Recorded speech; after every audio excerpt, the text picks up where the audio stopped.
A hurricane horror story. 6 storms in 8 years. Look around.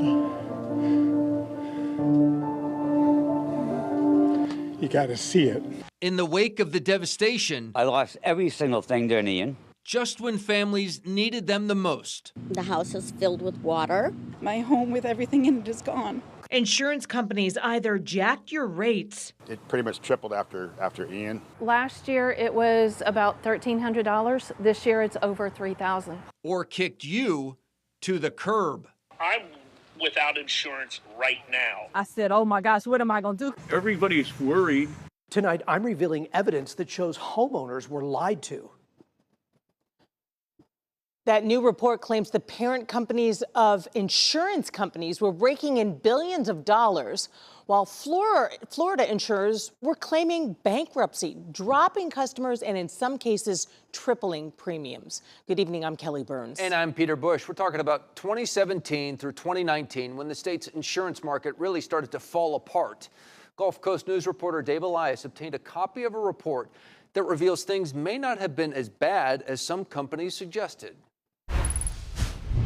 Oh, no doubt, this news is casting a dark shadow over Florida's home insurance. In fact, this report is being referred to as a smoking gun against Florida's insurance industry, revealing companies bled themselves dry and were unable to pay out on claims. This calls for criminal investigation and criminal enforcement. Doug Quinn is the executive director of the American Policy Association, a group who investigates insurance fraud and then turns it over to prosecutors. They're crying poverty and raising rates. They're going under. They're leaving people, Florida policyholders, twisting in the wind without insurance. He's reacting to this report, which reveals insurers paid $680 million in dividends to shareholders while funneling billions more to their affiliated companies. Doug, what do you think the motive would have been for these companies to operate in this manner? Profits. That is, we call it the Florida model. This is really a profit scheme is what it is. The study's author says that companies paid out so much money to those shareholders, they were too weak to pay out claims, leaving you high and dry. We never collected one penny from the insurance.